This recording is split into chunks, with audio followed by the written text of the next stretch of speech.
Bom dia.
Mais uma aula aqui do Sobral do Enem. Eu queria lembrar vocês que estão em casa que podem enviar a redação de vocês no Redaself, www.redaself.com.br. Acompanhe nossas redes sociais, Facebook, Instagram, ok? E vou deixar vocês agora com uma aula de História do professor Mariano Júnior. Salve de palmas para o professor Mariano.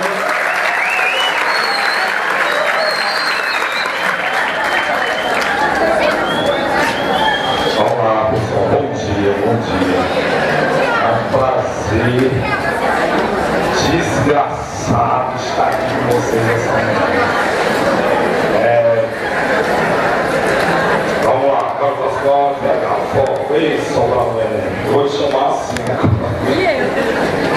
Eu e a PH temos aí uma caminhada legal na educação.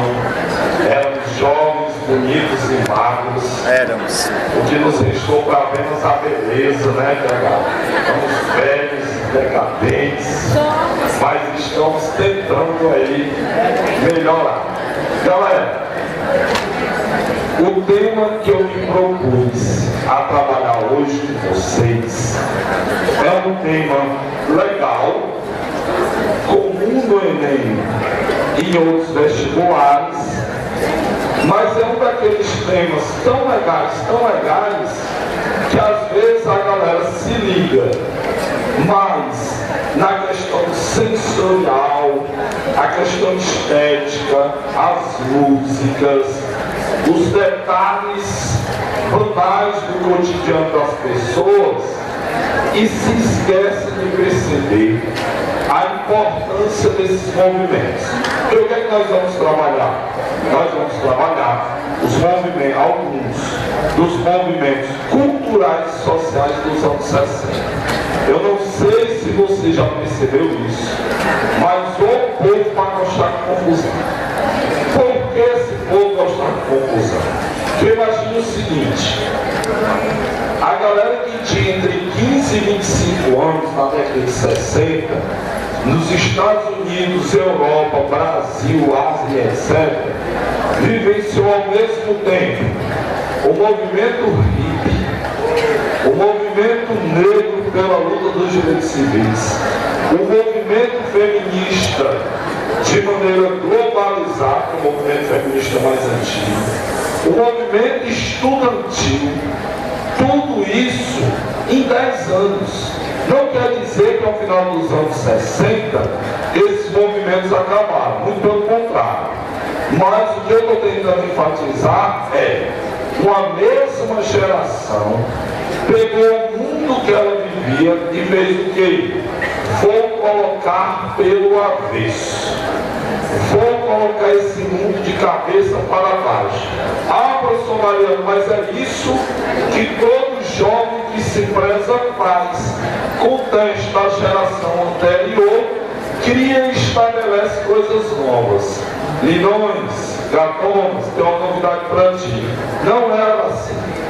É exatamente o que faz a geração dos anos 60 ser tão especial e tão sui generis. O cotidiano das pessoas sabe o que era, repetir o que os seus pais e avós faziam. Pai carpinteiro, filho, neto, bisneto carpinteiro. Pai pescador.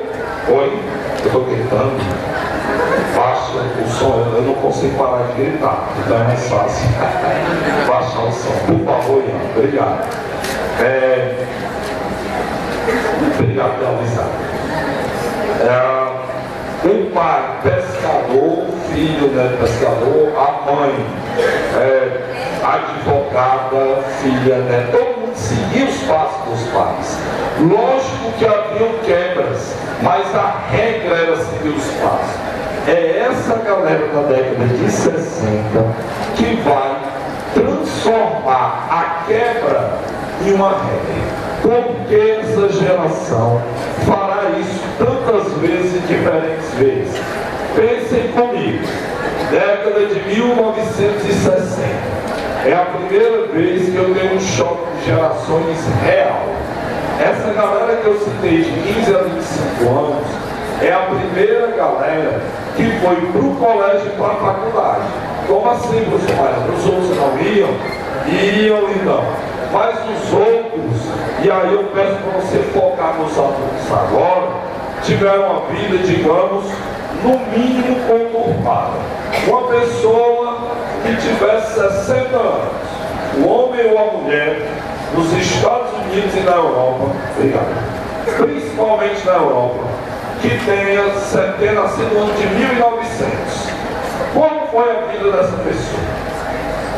Essa pessoa que nasceu no ano de 1900 vivenciou duas grandes guerras, a crise de 29, a grande depressão econômica, sobreviveu a tudo isso, trabalhou, conseguiu estudar do jeito que deu, casaram, tiveram filhos, pela primeira vez tem uma vida minimamente estável. Aí chegam seus filhos, sobrinhos de 15 a 25 anos, olha na cara desse adulto que sofreu desgraçadamente e diz o que aí? Eu acho que o mundo que você construiu está errado. Qual a vontade dessa pessoa? O que é que essa pessoa tem vontade de fazer com esse jovem? Ele pensa em diferentes maneiras de surrá-los, né? Se eu agora vou bater com a mão, que é o que eu tenho. Depois para chicote, pedra, prego, alguma coisa. Eu sobrevivi ao inferno. Consegui construir um mundo minimamente estável para você ir para a aula, para você estudar. Olha só na minha cara e disse que meu mundo está errado. Errado está você. Não estou dizendo que os jovens são errados, não. Eu estou tentando mostrar exatamente o cerne da questão. Eu tenho pela primeira vez uma juventude com acesso à educação, que significa acesso à informação, que significa acesso à crítica social, econômica e cultural. Do outro lado, eu tenho uma população adulta que poucas vezes na história tinha passado por perrengues tão grandes. E aí é a briga dos dois sexos.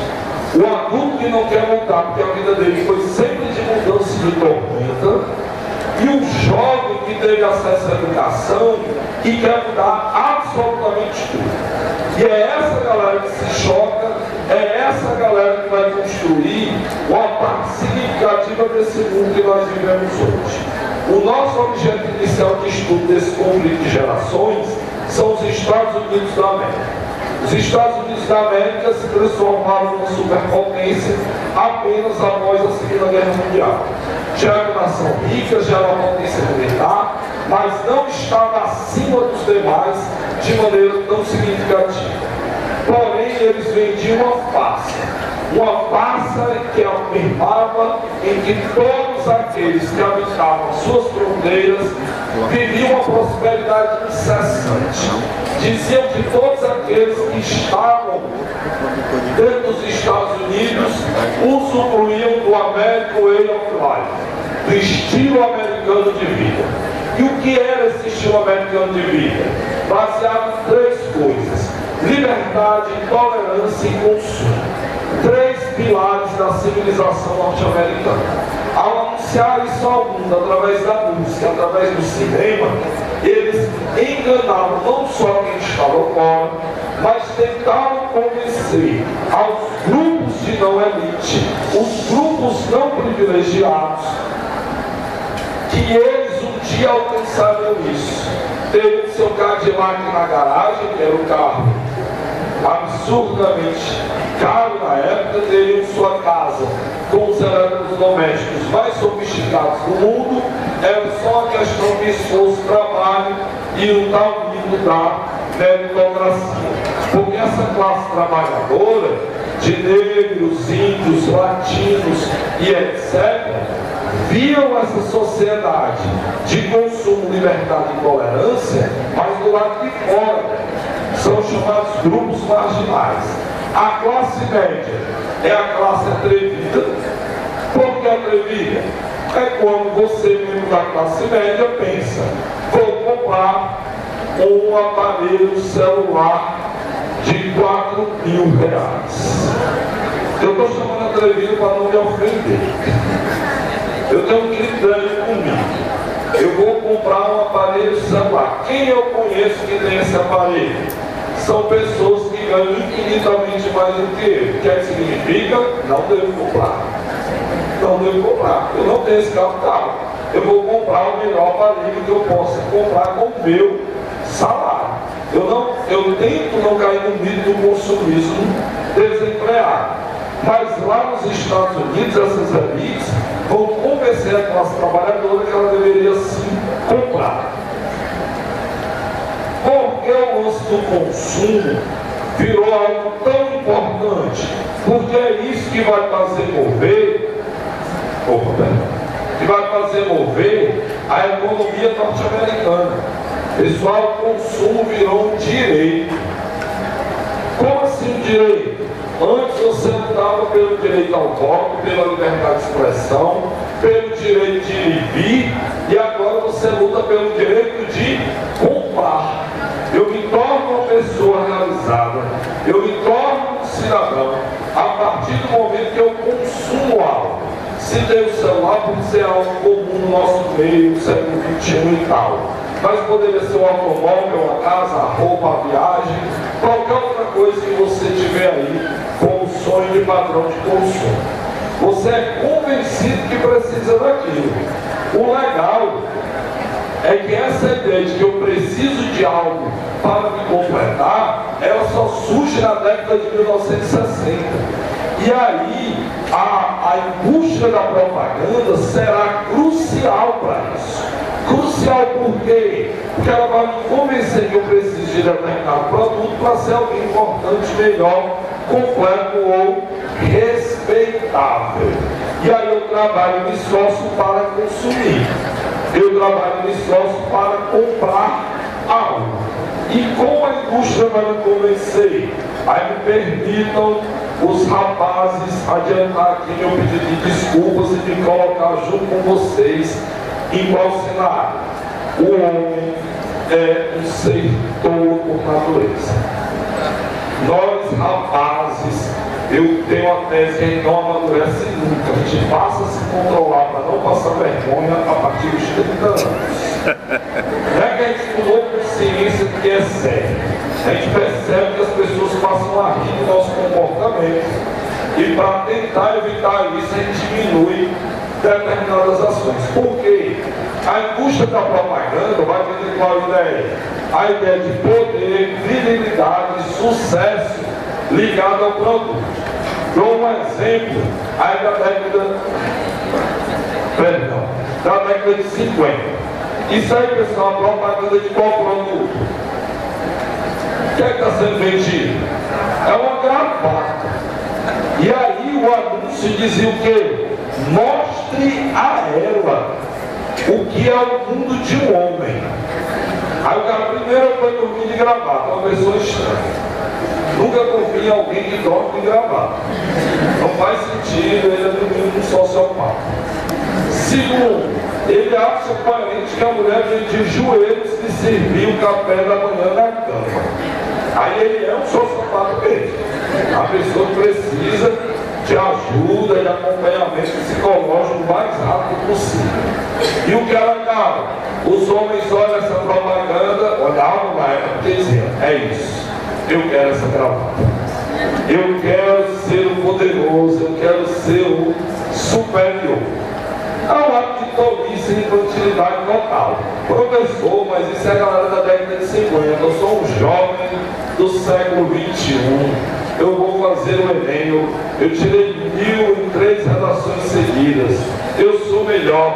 Eu jamais cairia numa propaganda dessa.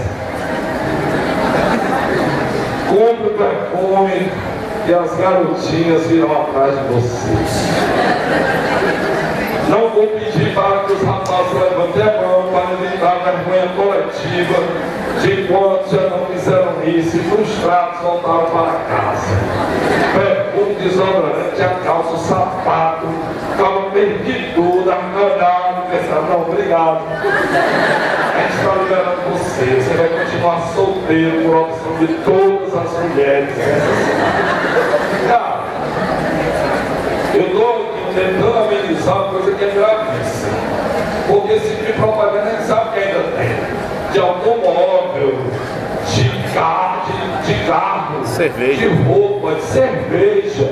A indústria da cerveja, por conta de algumas dezenas de processos, tiveram que recuar na sua estratégia de marketing.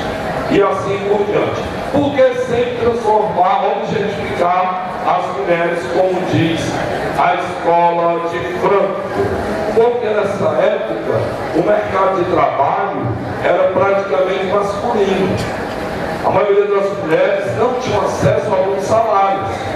E aí eu tinha que convencer esse cara de comprar alguma coisa. E aí virou uma tradição imbecil que se permanece até hoje.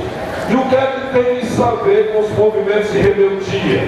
Tem a ver que esse lance de consumir, de convencer as pessoas a comprar algo, descobriu um mercado consumidor fantástico que era a juventude. Antes você só tinha 3 fases na vida.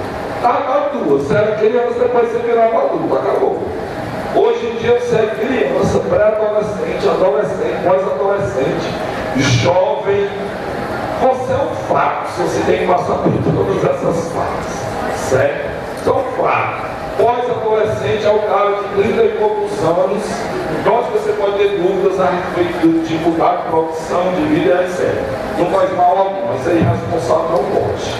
Você tem que conseguir pagar as próprias contas, é um princípio básico da maturidade. E aí esses jovens, pela primeira vez, vão formar um núcleo de estudantes, como eu já enfatizei. E aí uma característica da educação universitária nos Estados Unidos e na Europa veio à tona. O que é que a gente vê em filme sério? O garoto, a garota termina o high school, vai para a faculdade. Ele, além de ir para a faculdade, que é uma mudança significativa, qual é a mudança que ele tem na vida dele? Ele não mora mais com os pais. Ele vai embora, ele vai para uma república, ele vai alugar lá um lugar com os amigos, dividir a moradia. Isso força o cidadão a se tornar o quê? Independente, minimamente responsável por si. Ele descobre o fenômeno da louça suja. Ele descobre o fenômeno da roupa suja. E aí, que droga, eu quero contar para minha mãe. Não existe isso, não. Ele se põe na calçada aos 18 anos de idade. Vai embora. É mais é que não. Por quê? Eu ser feliz sem você. Você atrapalhou a nossa vida nos últimos 18 anos. Eu e seu pai queremos passear, queremos se namorar, e você é um empecilho total. Certo? E o que é que tem que saber com o consumo? São jovens que vão trocar ideias, são jovens que vão trocar angústias, são jovens que vão falar de mercado de trabalho, vão falar de música, vão falar de roupa, e aí surge o mercado da juventude. Surge alguém para que eu possa vender algo agora, e quando ele se tornar adulto, remunerado, continue a comprar.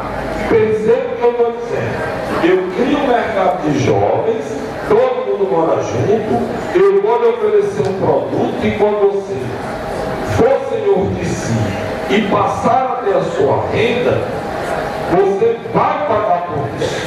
E aí, um dos primeiros e melhores exemplos desse mercado é a moda e a música. Calça jeans. Vi calça jeans era roupa ou de trabalhador braçal ou de vagabundo até a década de 1970.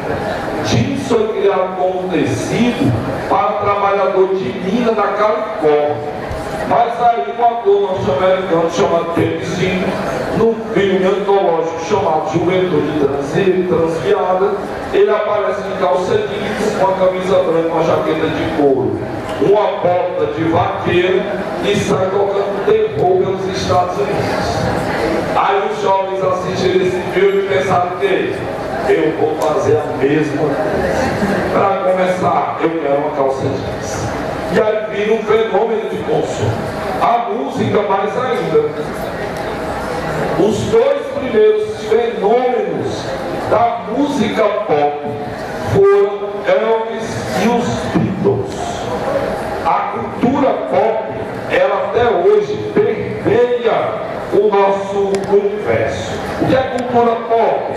Cultura pop é aquela que não distingue gênero, classe social ou faixa etária. Há alguns anos, Paul McCartney esteve no estádio do Castelão em Fortaleza.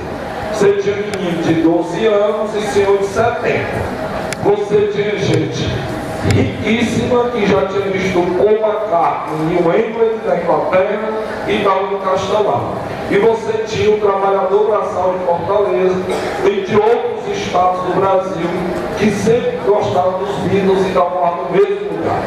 Cultura pop é quando você atinge diferentes grupos sociais com o mesmo produto. Música, filme, roupa, o que você imaginar aí. Só que esse fenômeno, ele também foi excludente. Excludente de sentido.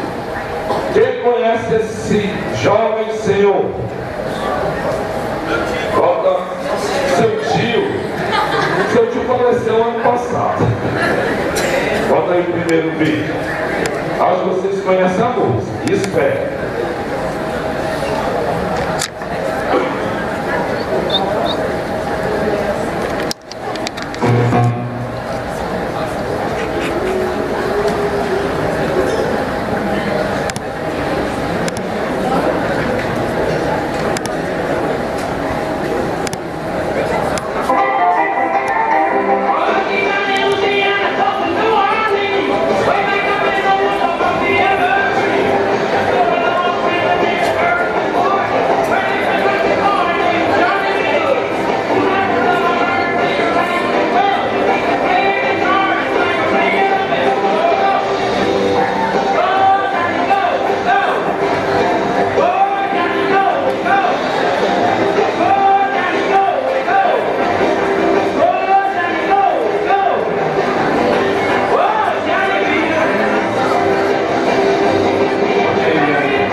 tocava em todos os clubes de ritmo e blues.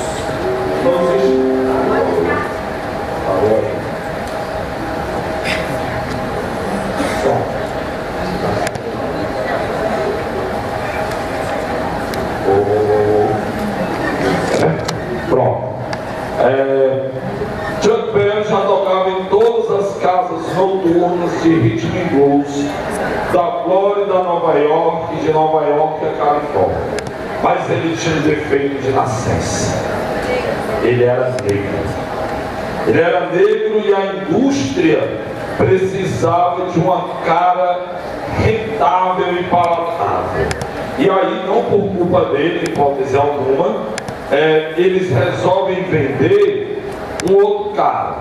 Quem é esse outro cara? O Elvis Presley. Voz de negro, balanço de negro, música de negro, por um branco, dos olhos claros. Como Elvis desenvolveu essa ligação tão íntima com a música negra? Ele era extremamente pobre, morador da periferia de Memphis, e lá morava num trailer com a sua mãe, onde fora ele, todos os outros da comunidade eram negros. E aí a indústria fonográfica abraça esse cara como ninguém. Se arrependeram depois, porque Elvis era louco completamente para os padrões da época. Não imagine nunca que os pais, as mães diziam: não, meu filho, minha filha, escute Elvis que era melhor. Nunca. Drogas, álcool, farra, sexo eram os temas das suas músicas. E aí os pais não vão incentivar os filhos a ouvir isso, certo? Os Beatles da mesma maneira. Hoje nós temos Beatles, Rolling Stones. Às vezes nós cometemos um ato falho que é o anacronismo, né? Examinar o passado com a nossa visão contemporânea. Rolling Stones era a mesma coisa, você está fazendo um culto ao Satanás, se você fosse escutar. Não era bem, não era bem, certo? Beatles da mesma maneira. Então não imagine que o fato deles serem brancos também fazia deles palatável para a elite branca, mas vai ser mais rentável e vendável do que os negros.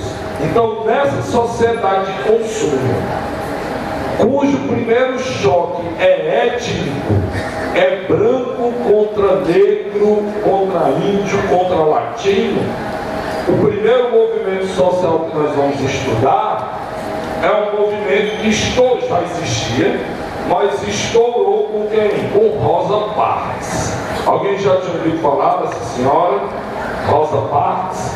Poucas pessoas. E aí o lance da discriminação sempre é muito pesado. Que aí ela já sofre duas, ela é negra e ela é mulher. Não por culpa do seu maior aliado do movimento, que foi Martin Luther King, mas ela também foi um pouco renegada. Rosa Parks, por um ato simples, e por isso essa fotografia, acabou promovendo o estopim do movimento negro nos Estados Unidos, para fazer com que esse movimento ganhasse uma projeção maior. O que é que ela fez? Estava voltando do trabalho para casa no ônibus, como milhares de pessoas faziam todos os dias, e o que é que ela fez? Se negou a dar lugar a um branco, que lhe exigiu o lugar onde ela estava sentada no ônibus, como determinavam as leis do estado do Alabama.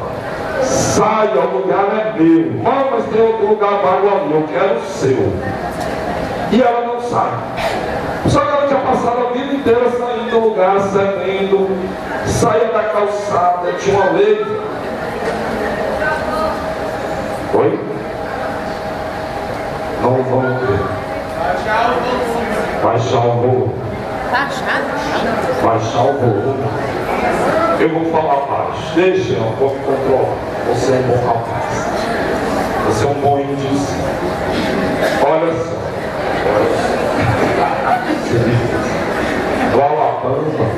Alabama.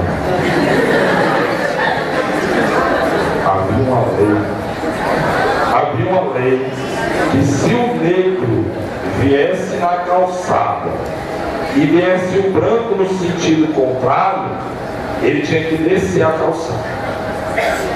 Fora aquilo que eu acho que a maioria já sabe: bebedouro para branco, branco, bebedouro para negro, todo tipo de discriminação racial. Só que nesse dia a Rosa Parks olhou e disse: não vou sair. Não sai. O que é que o passageiro branco fez? Foi lá no motorista e disse: ó, a mulherzinha ali não deu lugar não. Não deu lugar, tudo bem. Foram até a delegacia, prenderam e ficharam Rosa Parks. Ela humilhada, ela apanhou no ônibus, apanhou da polícia, vai para casa. Era uma mulher absolutamente comum, banal, doméstica, pouco estudo, muita fibra e muita coragem. Comum. E aí ela conta o testemunho na sua igreja, Igreja Batista de Negros, Igreja Batista de Negros, Batista de Brancos, Presbiterianos de Negros e Brancos, assim por diante. Vai lá para o seu testemunho e diz que não mais pegaria ônibus. Eu não vou mais pegar ônibus, eu fui muito humilhado. E aí a comunidade dela decide fazer a mesma coisa. A notícia se espalha e as igrejas de negros combinam ninguém mais pegar ônibus. Só que estamos falando de 70% dos passageiros do sistema de transporte que não vão mais pegar ônibus, portanto não irão mais pagar por esse serviço. Qual o resultado que eu tenho, meu filho? Eu tenho o sistema racial atingido onde mais dói, no seu bolso. Qual o crime que eles estão cometendo? Nenhum. É uma opção. Não vou pegar o ônibus, só volto a pegar quando acabarem com essa lei absurda. E aí transformam a questão do ônibus num símbolo da luta. E é nesse momento que chamam para ajudar nesse combate, ou para liderar o líder pacifista Martin Luther King, pastor, ativista do norte. Não morava numa região onde o racismo era mais pesado. Que não se iluda imaginando que os negros que vivem em Massachusetts ou Nova York ou Delaware do norte eram bem tratados. Não. Eram menos maltratados que no sul, nos Estados Unidos. E ele lidera uma campanha de boicote aos ônibus. Não vamos mais pegar os ônibus, passeatas, manifestações de todo lado. Ganharam força e aí passam a exigir o fim das leis segregacionistas até o momento em que eles colocam em pauta o que de fato eles queriam: o direito ao voto de maneira universal para homens e mulheres, brancos, negros e latinos dentro dos Estados Unidos. Tudo que você imaginar, o Estado norte-americano fez para impedir que eles tivessem direito ao voto. Sobretudo a omissão. Fora a violência do Estado praticado pela polícia, pelas forças armadas, perseguições do FBI, perseguições de todas as agências de segurança. E eles faziam o que, basicamente? Passeatas, desobediência civil, sempre seguindo a não violência. E aí é uma coisa complicadíssima, que significa que você vai estar na passeata, vai chegar uma autoridade policial ou nem uma autoridade policial, vai bater em você e você não vai reagir. Quando é uma autoridade policial e você está na manifestação, você pode até fazer uma conjectura mental e pensar: não, é uma autoridade, ela tem direito a me bater, mesmo que não tenha. Mas chega um civil branco e se sente à vontade para bater em você, em cuspir em você. E quando eu digo bater, não é empurrão não. Quando eu digo bater, e aí uma sugestão, o filme Selma, que mostra uma dessas várias lutas dos negros nos Estados Unidos.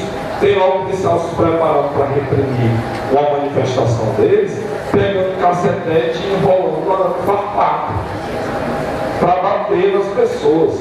E de novo, você apanhar, você pode até estar pronto para isso, mas tem uma senhora, uma criança, sua mãe, seu pai, seu irmão, sua irmã, apanhando à sua frente, e o que é que você faz? Nada. Para deixar claro que a violência sempre partiu do outro.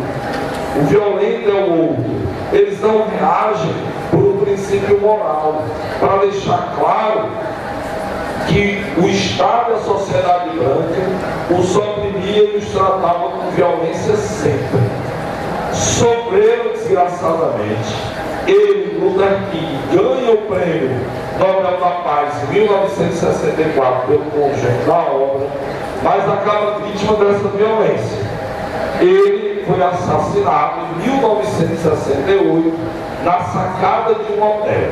E foi uma década terrível para a luta pelos direitos humanos nos Estados Unidos. Em 63 mataram o presidente John Kennedy, que era um cara que pelo menos ouvia as reivindicações. Matam o irmão do John Kennedy, o Martin Luther King, em 68. Em abril e em junho matam o Ted Kennedy, irmão do presidente assassinado.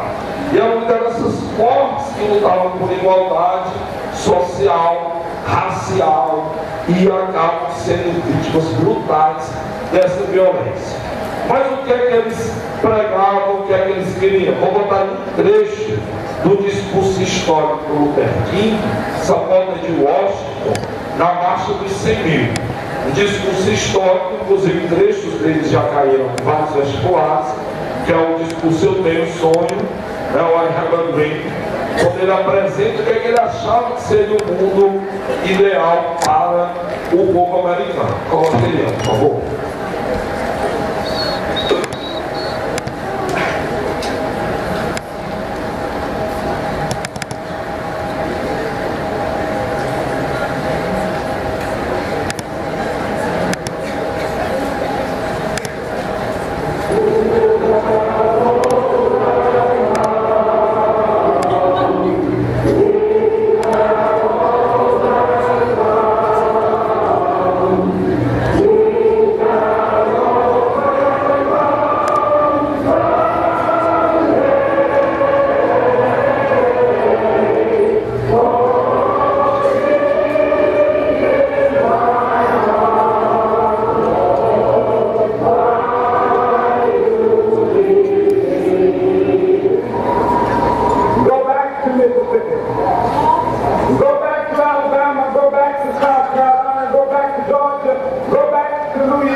Ele, nos seus discursos, nunca falava em segregação, ele falava em inclusão. Eu tenho um sonho que meus filhos negros se sentem e brinquem com crianças brancas, Eu tenho um sonho em que os descendentes de escravos e descendentes de donos de escravos vivam em fraternidade, que é o sonho americano, como ele coloca de maneira enraizada. Ele fala de integração, ele fala, não fui eu, ele fala de aproximação. Ganhou, obviamente, muita repercussão, ganhou muita força, conquistou muitos direitos. Mas significa dizer que todo o movimento negro americano acreditava nessa tríade: pacifismo, não violência e desobediência civil. Tinha uma galera que acreditava em que o negro deveria ter o direito de resistir com armas, com força. O líder desse movimento, que dizia que o negro tinha o direito de retribuir com força quando ele fosse oprimido, era Malcolm X. O X do nome dele, Malcolm X, ele foi uma mudança de nome que ele fez, pelo fato de dizer, afirmar que como eles eram tratados como escravos ainda, mesmo 100 anos após a abolição da escravidão naquele país, ele não merecia ter um sobrenome, ele era uma coisa. E aí, como coisa, ele preferia ter só o primeiro nome e o xizinho lá marcado. Ele fala de trabalho, de estudo para os negros, mas de uma sociedade segregada, em que os brancos cuidem da sua vida e os negros cuidarão da sua. Ele abraça a ideia da segregação total, mas não da submissão. Ele acredita que o negro deve ter os seus espaços de prosperidade, riqueza e trabalho construído com seu próprio esforço. Esse tipo de pensamento do Malcolm X possibilitou a formação de movimentos como os Panteras Negras e o Black Power. Todo mundo que assistiu Todo Mundo Odeia o Chris sabe que ele levanta a mão quando está em protesto. Esse protesto era exatamente o símbolo maior dos Panteras Negras, que se tornaram um partido político em que os brancos riram: olha só, o partido de negros, coitados, não vão eleger ninguém. Aí de repente elegeram 15 deputados, que eram poucos, deputados federais, que eram poucos frente à multidão de branco. Mas agora eu estou vendo negros no Congresso. Fiquei com medo. Pessoal, quando Luther King começa o seu movimento aí em Montgomery, no Alabama, a maioria das universidades do Sul, aliás, todas as universidades do Sul negavam o acesso do negro à sala de aula. Se é negro, tem dinheiro, quer pagar uma universidade, ele não lhe matricula. Os primeiros negros a frequentarem a faculdade no Mississippi cursaram a faculdade inteira acompanhados por policiais do FBI, porque toda a vida que eles iam só, eles apanhavam. Todas as vezes que... Nós que não foram muitas vezes, que eles viram que vamos hoje só para ver como é. Aí eles apanharam as 3 vezes e não vão mais não. Vamos com a polícia mesmo. A gente queria a tolerância, a igualdade, mas isso dói pra caramba, não? Vamos aqui com a polícia mesmo, vamos de boa e vamos se formar. Só que esse movimento que prega a resistência armada por parte do negro vai acabar sendo taxada de terrorista. Eles vão formar milícias como essa que eu estou mostrando na imagem para defender os bairros negros. No sul dos Estados Unidos até hoje existe uma organização política, porém criminosa, o Ku Klux Klan, que ataca os negros. Aí eles vão fazer o quê? Vamos pegar esses caras. Aí logo vem os caras da Ku Klux Klan, aquela roupa branca, né, a barba lá pontiaguda do carro. Quando chega perto do bairro, você tem uns negão tolados desse, com as escopetas na mão. Você entra aqui, chega junto. Quem vai? Ninguém. E aí o movimento ganha força, porque eles viram que quando eles reagiram houve um recuo da violência contra eles. Eles viram que quando eles pegaram armas e lutaram, houve uma diminuição da violência contra os negros. O que é que o Estado norte-americano faz? Transforma o partido e o grupo político Pantera Negras em terroristas, legalmente falando. Galera, em 2015, 2 líderes do movimento Pantera Negra saíram da cadeia após 35 anos, dos quais 17 na solitária, acusados de terem assassinado um guarda de uma prisão num dia que eles não estavam lá.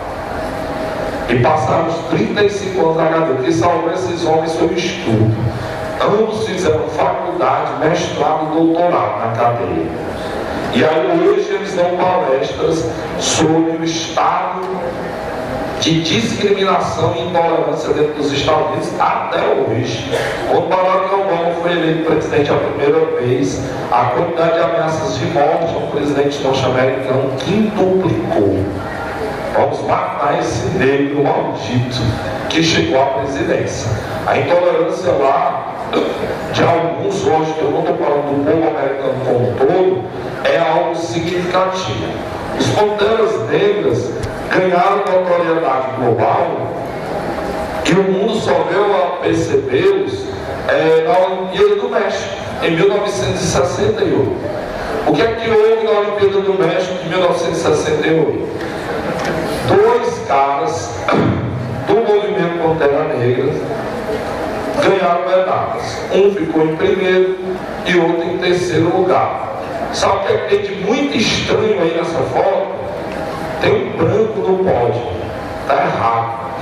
A gente sabe que em prova de atletismo os negros hoje dominam. Por que não dominavam antes? Porque eles não eram nem chamados para as competições. Um dos mitos da igualdade racial no atletismo é uma história verídica do Jesse Owens, na Olimpíada de Berlim, em 1936, onde ele ganha 100 metros rasos com Hitler no estádio, esperando para dar medalha ao recordista mundial, que era um alemão germânico, e aí um negro vence.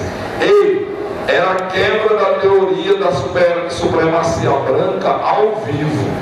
Hitler estava lá para entregar a medalha ao atleta ariano. E quem ganha? Um negro. Aí até hoje faz essa propaganda justa, o negão foi lá se garantir. Por que é que a galera não vai atrás? Quando esse cara volta para os Estados Unidos em 1936, o Jesse Owens, quem estava no aeroporto para glorificar? Ninguém perguntou a sua vida penal de trabalhador brasileiro. Ele não foi exaltado no seu país após ganhar a medalha de ouro.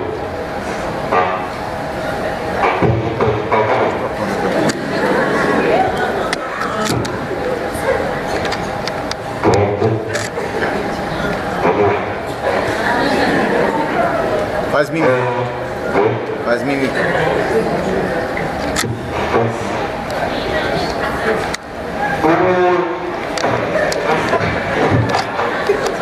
Vamos falar dos caras aqui. Esses caras vão comprando por. Aproveitar aí a falha técnica. No final, me procura a Patrícia Martins. No final, me procura a Patrícia Martins, o Francisco Aguinaldo, a Kaline Maria, a Francisca Rafaela e o Carlos Paulo. Vocês foram sorteados com o caderno lá na sala, tá bom? Oi. Você que está em casa, nós vamos tudo ao vivo, isso faz parte. Estou planejado.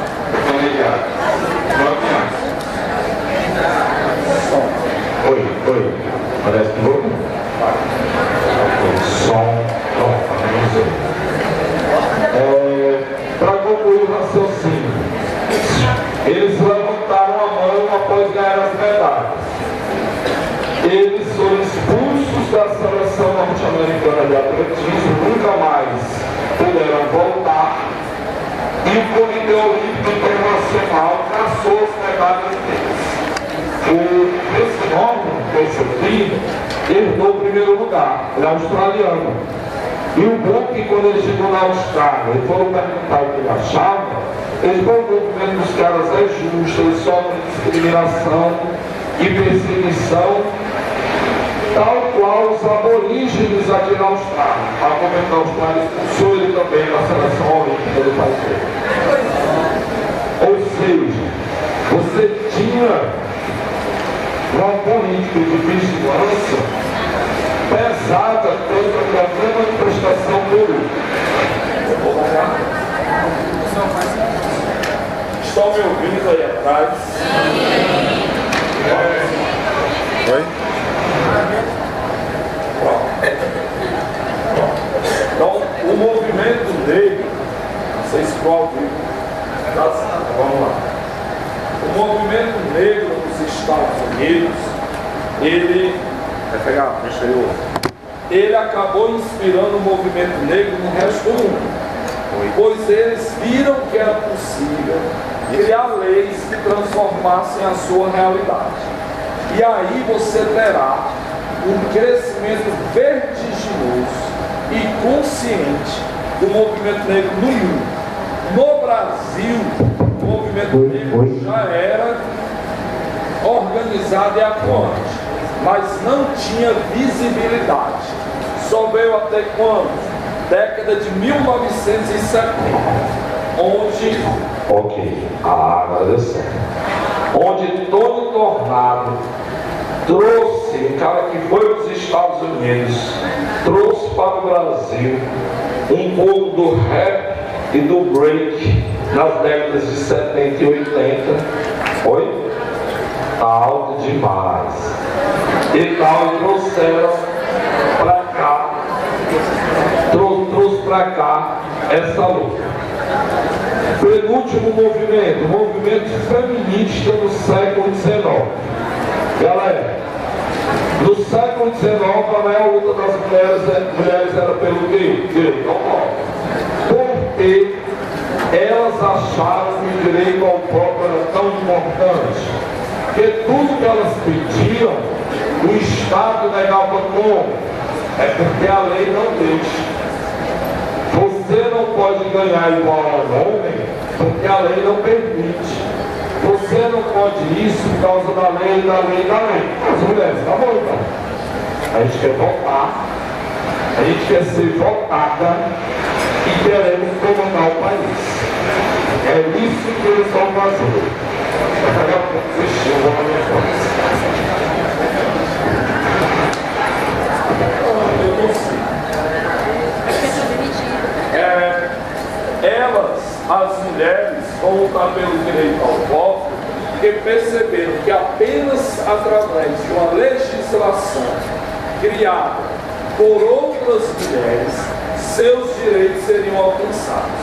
A maioria dos países criou o direito ao voto para as mulheres quando? Apenas no século XX. As mulheres só conseguiram o direito ao voto entre os anos de 1920 e 1930. E pasmem, você vai ter países do dito mundo desenvolvido que só aprovaram o direito ao voto para as mulheres na década de 1960. Cito a Suécia e a Finlândia, países de um nível educacional, de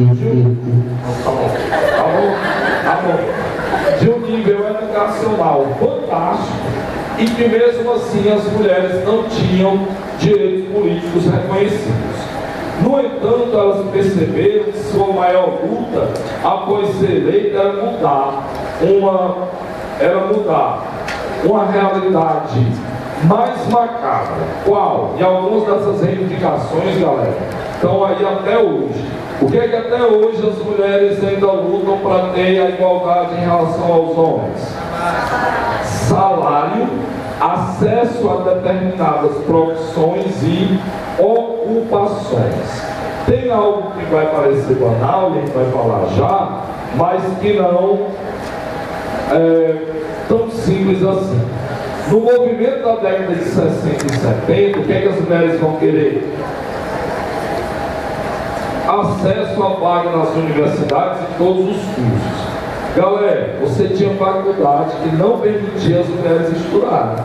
A garota tinha que pensar: eu quero cuidar dos doentes, eu quero ser médica. O que é que era dito a ela?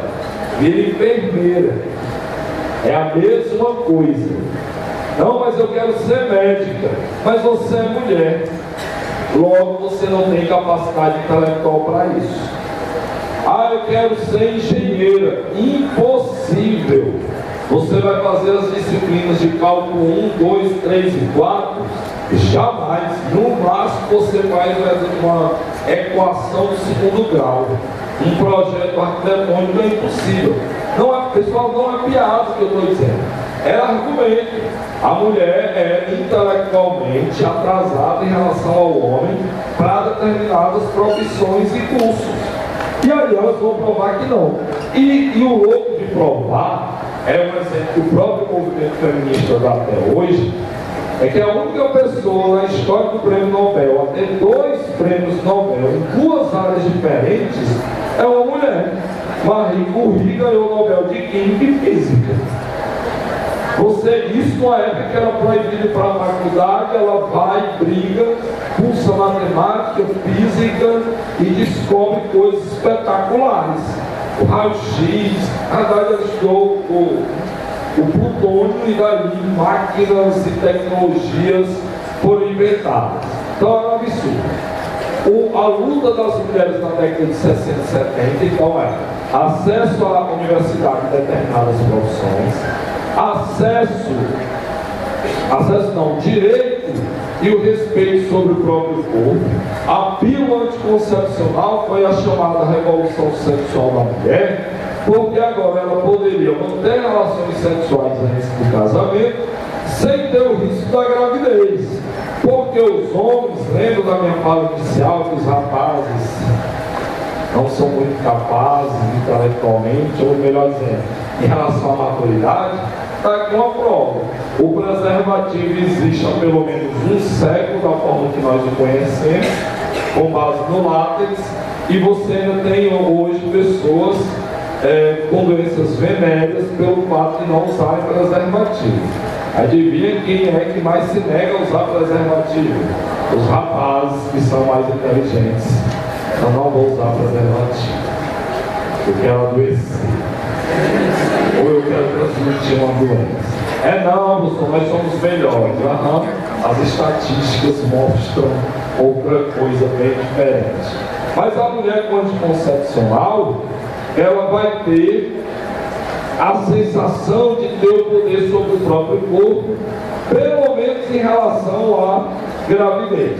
Uma reivindicação do movimento feminista até hoje é a questão do aborto, que no nosso caso, no caso do Brasil, que é um país cuja população é extremamente religiosa, seja ela católica ou protestante, é uma questão muito sensível da liberação ou não do aborto. A gente ainda trata dentro da questão criminal. No mundo, o aborto, na Argentina aprovaram há 10 dias, o aborto é tratado como questão de saúde. É de saúde pública. A mulher, quando decide abortar, ela vai lá e aborta. Se é proibido ou não é outra questão. Você tem 1 milhão de abortos por ano no Brasil. Então, a proibição não impediu. Salários iguais, hoje no Brasil, as mulheres ganham em média até 75% do salário do homem. Antes era metade. Professor, não, é a meritocracia, porque a empresa jamais irá querer pagar a mais para um cara, só pelo fato dele ser homem. É verdade, mas ele paga menos para a mulher, pelo fato dela ser mulher. E de novo é IBGE, você botar lá no Google, deu uma Google, diferença salarial de mulher. Você tem dados de 2010 e 2012 que dá aquela vergonha profunda. Mulheres com a mesma experiência profissional, mulheres com a mesma formação intelectual que homens ganham até 75% do seu salário. certo? Mesma coisa. E uma reivindicação, essa da vergonha, que vem da década de 60 e 70 e chega hoje no século XXI, que é a divisão das responsabilidades domésticas. Até na fala eu me coloco aí, como também o que faz isso, na fala. É comum os homens em casa falarem o quê? Ou em casa não, no trabalho com os amigos.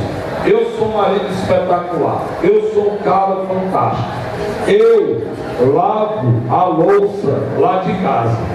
E ele espera por esse ato a construção do estátua, a entrada da casa dele.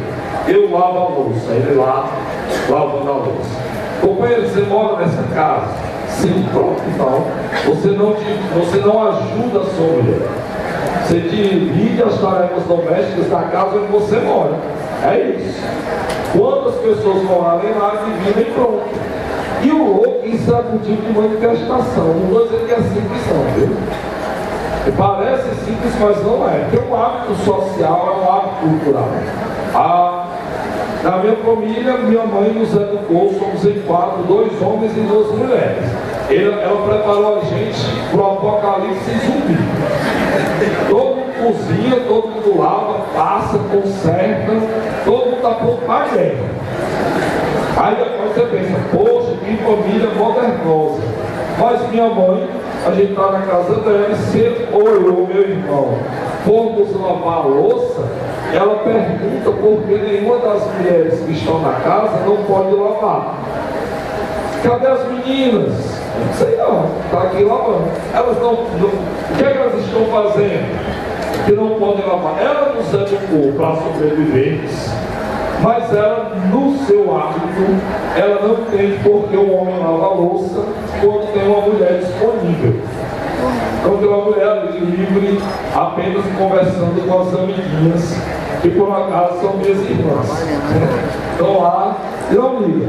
E é uma luta cotidiana. E o pior, ou a pior de todas as lutas da mulher hoje em dia, qual é? É a luta contra o assédio sexual. Vou encurtar o papo, porque essa semana a gente passou aí uma vergonha alheia internacional, com o vírus lá dos brasileiros e tal, e agora o assunto já foi debatido. Professor, eu acho que não é assédio se der uma cantada na garotinha.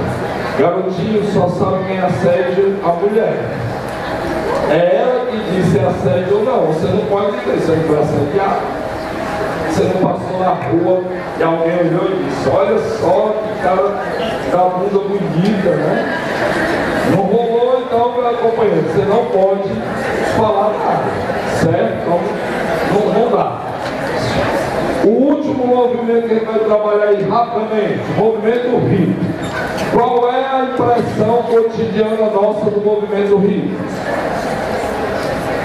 Ah, professor, o pessoal do movimento hippie é um bando de vagabundo. Não toma banho, vagabundo e sujo, né? Não toma banho, fuma maconha toda hora, não quer trabalhar. Parabéns, vamos já para esse slide. Você foi convencido de que o movimento hippie não prestava. Filhote, sabe o que o movimento hippie foi combatido desde o momento em que ele surge? Por conta disso aqui, ó. Os caras quebram os padrões comportamentais de relacionamento, de família, de... Hoje é o dia, viu?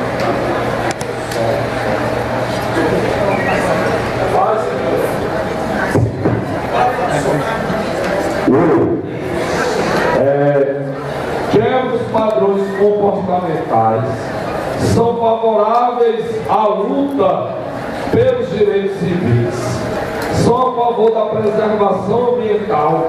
Galera, imagina alguém em 1965 dizendo: devemos preservar a floresta e a água. As pessoas riram dele. Riram. Nunca vai faltar água. Há uma máquina do tempo, né, nessa época. Nunca vão conseguir derrubar a floresta amazônica. Não são exemplos ocasionais, não, eram fatos. Não sou velho, ou acho que não sou, e no colégio, na década de 1980, eu aprendi que a água era um recurso mineral inesgotável. Estava no livro de ciências, do 8º ano. É inesgotável. E hoje ele está aí com 3 caixas d'água lá em casa para não passar necessidade. Mas sabe qual foi o principal motivo para combater o movimento hippie? O combate e o desprezo ao consumismo. Sabe por que ele vestia aquelas roupas que a gente considera estranha até hoje? Porque o movimento hippie vai usar roupa para sua função mais primitiva. Para que serve roupa? Para vestir. E só. Não é um código, apesar de ser, né? Mas não deve ser visto como um código social. Uma roupa não pode determinar quem você é, não pode estabelecer hierarquias. Uma roupa é só uma roupa. As mulheres podem usar calça. É um escândalo a garota usar calça. O homem pode usar saia. Não sei aqui nas universidades, mas em Fortaleza em alguns cursos. Isso já é comum. Tem uns caras que vão de saia para aula. Professor, mas é porque são rapazes que gostam de outros rapazes. Então, são caras que querem usar saia para ir para a aula. E pronto. Lógico que eles causam furor por onde passam. E eles sabem que estão fazendo isso. Mas eles vão lá e acabou, sem problema algum. Sabe qual é o problema de combater o consumismo, Gatão? É um bando de jovens de 15 a 25 anos, como eu disse. Mas depois eles vão se tornar adultos. Adultos que não compram. Adultos que terão filhos e vão ensinar o que aos filhos? Não compre, trabalhe menos, vá à praia, leia um livro, ouça uma música, converse com os amigos, diminua o trabalho, diminua seus ganhos, ganhe menos e aproveite a vida. Esse tipo de discurso deixou os empresários americanos em polvorosa. Não posso deixar isso se alastrar. Aí eu crio a forma de que falo apenas que eles vivem para o sexo, drogas e rock and roll. Professor não era não, era isso também. Não era só isso. O maior festival de música, ou pelo menos o mais impactante até hoje, foi o Woodstock. Um show de rock ou de folk preparado para 30 mil pessoas, apareceram 400 mil. Um pouco a mais do esperado. Pouco. Mas qual a diferença? Não é todo mundo na boa? Chega aí, tamo junto. Chegou e teve o show. A galera se apresenta, 3 dias de paz, música e amor, lendas da música e do rock como Jimi Hendrix, Joe Cocker, James Joplin, estarão lá cantando, dançando. Ei, como deu muito mais gente do que eles esperavam, as estradas ficaram lotadas. A galera deixava o carro no meio da estrada da BR, com a chave na ignição, para se alguém precisar voltar, pudesse voltar. Se alguém precisasse ir até a cidade comprar comida ou remédio, pudesse fazê-lo. Quantos carros foram roubados? Teve 3 mortes em Woodstock. Foi 300 mil pessoas. Um morreu eletrocutado, um outro morreu tragicamente, seria como se não fosse trágico. O último dia de show, ele dormiu na grama, felizão, uma viagem de LSD muito louco. Um outro amiguinho quis ajudar, olha, ele vai estar chovendo, eu vou cobrir, ele cobriu o cara. Um trator passou por cima. O trator viu que uma lona e passou e matou o cara, e o outro com a morte. Ataque cardíaco. Acho que ele viu de jogo tocando, cantando. É isso. Vou para o paraíso hippie agora. O movimento hippie, ele é de contestação aos padrões comportamentais, ele é de contestação ao consumo, ele é de contestação à guerra. Ou seja, essa juventude é a antítese do conservadorismo norte-americano e europeu, por isso tão perseguida, por isso tão mal falada, ok? Eu vou encerrar, vou pedir para no final você botar a música da Janis Joplin, porque terminar com música sempre é bom, certo? Queria agradecer a atenção de todo mundo.